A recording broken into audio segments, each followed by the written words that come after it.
Halo semuanya, di video kali ini saya akan menjelaskan atau menganalisis tentang apa itu Abhidhamma Pitaka. Stay tune terus ya.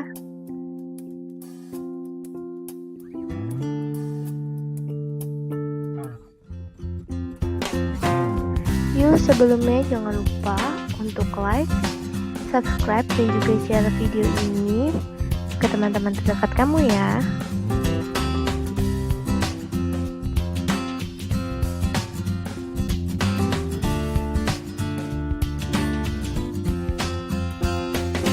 Sebelumnya, perkenalkan nama saya Flevi Delisha. Salam sejahtera bagi kita semua. Namo Buddhaya.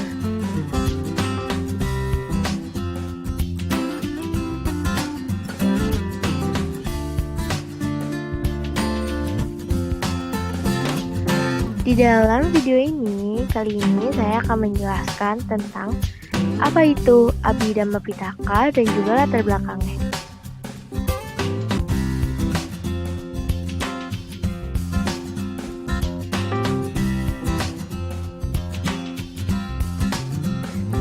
Yang pertama adalah pengertian. Kira-kira bagaimana sih pengertian atau penjelasan dari Abhidhamma Pitaka itu sendiri?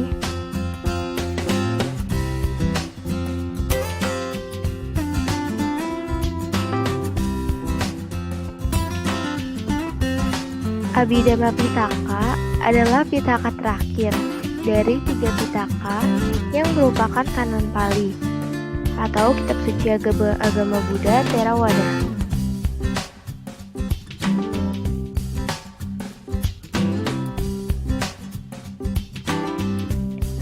Abhidhamma Pitaka merupakan pengerjaan ulang skolastik yang terinci dari materi yang muncul di sutta menurut klasifikasi sistematis.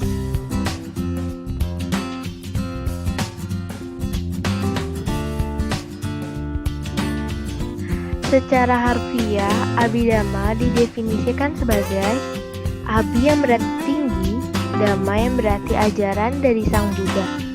Jadi, Abhidhamma dapat didefinisikan sebagai Dhamma atau ajaran Sang Buddha yang tertinggi.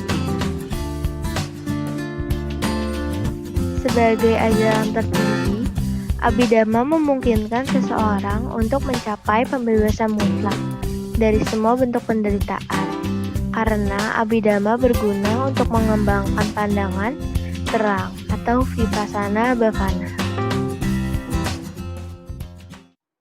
Tetapi tidak pula dikatakan bahwa Abhidhamma mutlak atau sangat perlu untuk mencapai kebebasan. Pengertian dan pencapaian kebebasan semata-mata tergantung pada diri sendiri.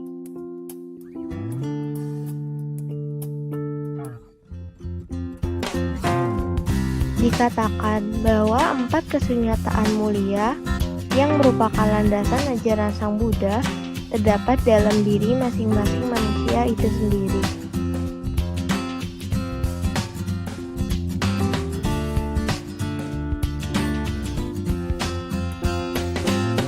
Oleh karena itu, Dhamma tidak terlepas dari diri manusia sendiri. Manusia perlu mencari ke dalam diri mereka sendiri dan kebenaran akan tampak.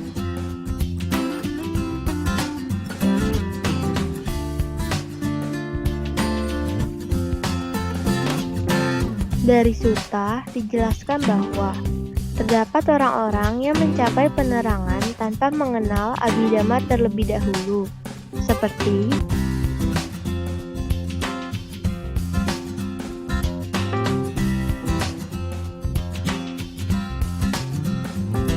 yang pertama adalah 5 orang biku yang mampu mencapai kesucian setelah mendengar khotbah Sang Buddha, yaitu pemutaran roda Dhamma. Lalu yang kedua ada Upatissa yang mencapai Sotapanna hanya mendengar setengah bait hubungan kasual yang diajarkan oleh Y.A. Asagi. Yang ketiga adalah Patacara, seorang ibu yang sedang bersedih yang karena kehilangan orang paling dia sayang mampu mencapai kebebasan melalui perenungan. Lalu yang keempat ada Culapantaka, seorang yang tidak mampu menghafal sebaik syair mencapai kearahatan dengan mengamati proses ketidakkekalan. Lalu, apakah yang mendasari atau bagaimana terbentuknya Abhidhamma Pitaka itu sendiri? Berikut adalah sejarah dari Abhidhamma Pitaka.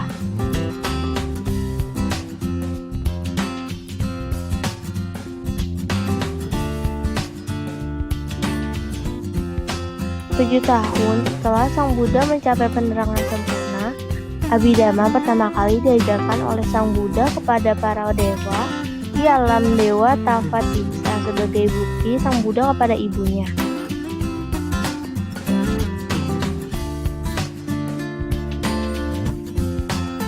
Sang Buddha mengajarkan Abhidhamma di Tavatimsa selama 9 menit.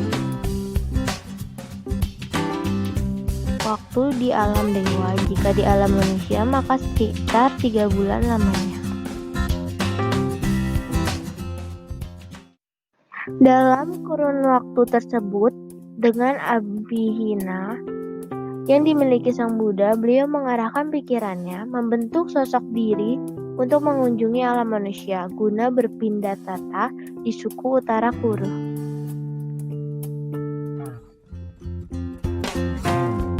Penjelasan, karena saat itu Sang Buddha masih manusia, maka beliau butuh makan. Jadi Sang Buddha menduplikat dirinya. Yang pertama, wujudnya tetap mengajarkan Abhidhamma di Tavatimsa, tetapi wujud aslinya turun ke alam manusia untuk berpindah tata. Pada saat itulah Sang Buddha mengajarkan Abhidhamma.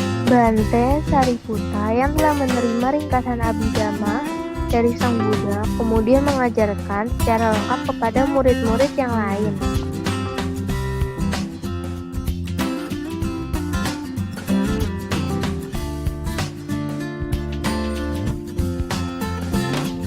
Silsilah dari Ven Sariputta lah yang merumuskan Abhidhamma tersebut.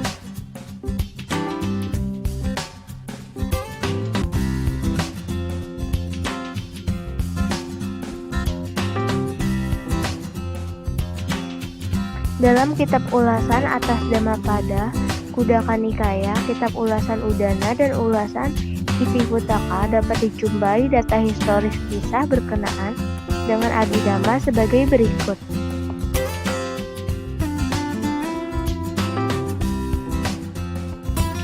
Pada minggu keempat setelah pencapaian penerangan sempurna, Sang Buddha berdiam di kamar batu permata dan bermeditasi mengenai Abhidhamma. Tahun ke-7 setelah pencapaian penerangan sempurna, ia mengunjungi surga Tavatimsa dan memberikan pelajaran kepada Dewi Maya dan para dewa secara terperinci. Pada kesempatan yang sama, ia juga mengajarkan kepada Sariputta.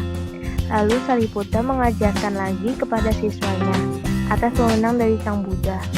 Akhirnya, Abhidhamma menjadi topik yang menarik di antara siswa Sang Buddha, termasuk Anandathera. Pada Sanghasamaya ketiga di Pataliputta, diulanglah Abhidhamma Pitaka oleh Yaa Kasapathera. Dan selanjutnya pada Sanghasamaya keempat di Aluwihara secara resmi ditulis dalam sebuah kitab Tipitaka.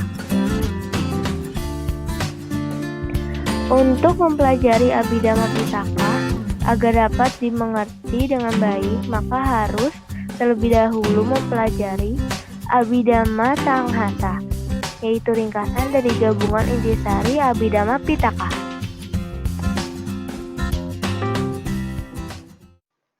Abhidhamma Tasangaha berisikan pelajaran mengenai kita atau kesadaran, cetasika atau bentuk-bentuk batin, rupa atau materi, dan nibbana atau nirwana.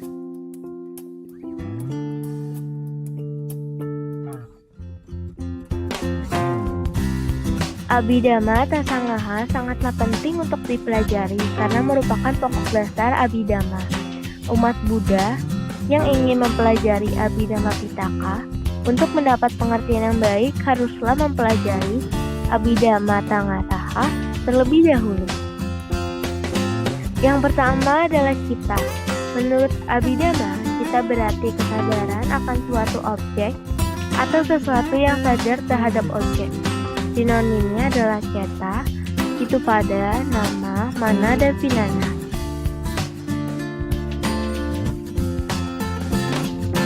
Yang kedua adalah cetasika. Cetasika atau bentuk-bentuk batin adalah keadaan yang bersekutu dengan cita. Gejala yang bersekutu dengan cita disebut cetoyuta lakana, yaitu keadaan yang bersekutu dengan cita. Lalu yang ketiga adalah rupa. Rupa adalah salah satu keadaan yang dapat bercerai-cerai atau berubah padam dengan kedinginan dan kepanasan. Rupa sering diterjemahkan dengan materi, bentuk-bentuk, tubuh, dan sebagainya. Lalu yang terakhir adalah nibbana. Kata nibbana berasal dari kata ni dan vana. Ni berarti tidak dan vana berarti menenun atau menginginkan, yang berfungsi sebagai tali untuk menghubungkan rangkaian kehidupan dari makhluk hidup dalam pengembaraannya atau samsara. Berikut adalah isi dari Abhidhamma Pitaka.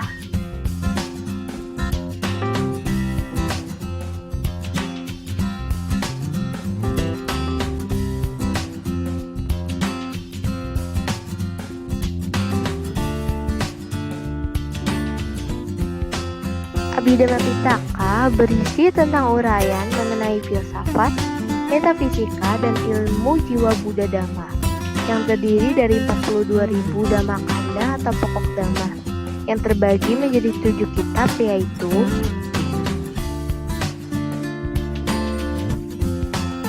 yang pertama adalah Dhamma Sangani. Kitab Dhamma Sangani yang secara harafiah berarti penggolongan Dhamma yang terbagi dalam 4 bab, berisikan penguraian para mata Dhamma, yaitu etika atau salibatin.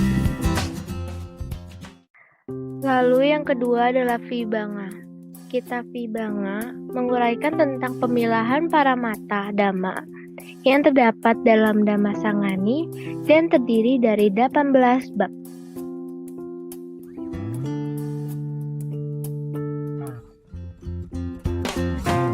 Yang ketiga adalah Dhatu Kata.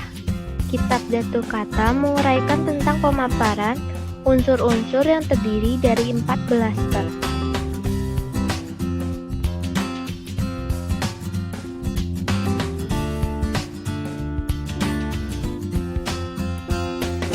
Lalu yang keempat adalah Punggala Panati. Kitab Punggala Panati menguraikan tentang penjelasan berbagai jenis orang yang terdiri dari 10 bab.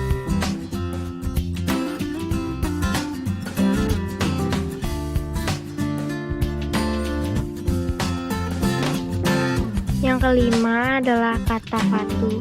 Kitab Katapatu menguraikan tentang pokok-pokok pertentangan dalam bentuk tanya jawab yang terdiri dari 23 bab.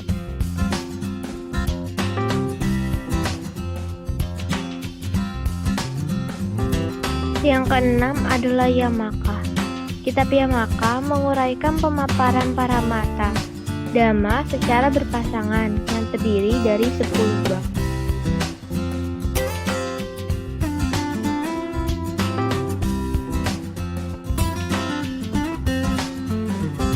Dan yang terakhir adalah Patana. Kitab Patana menguraikan tentang 24 ketergantungan atau yang biasa disebut sebagai pacaya.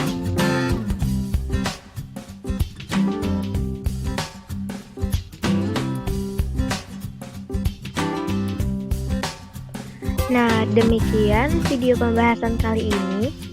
Saya harap video ini dapat bermanfaat bagi kalian semua ya.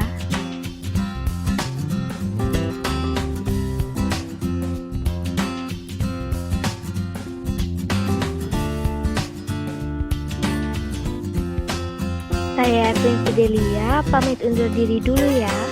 Terima kasih yang telah menyaksikan video ini dari awal hingga akhir.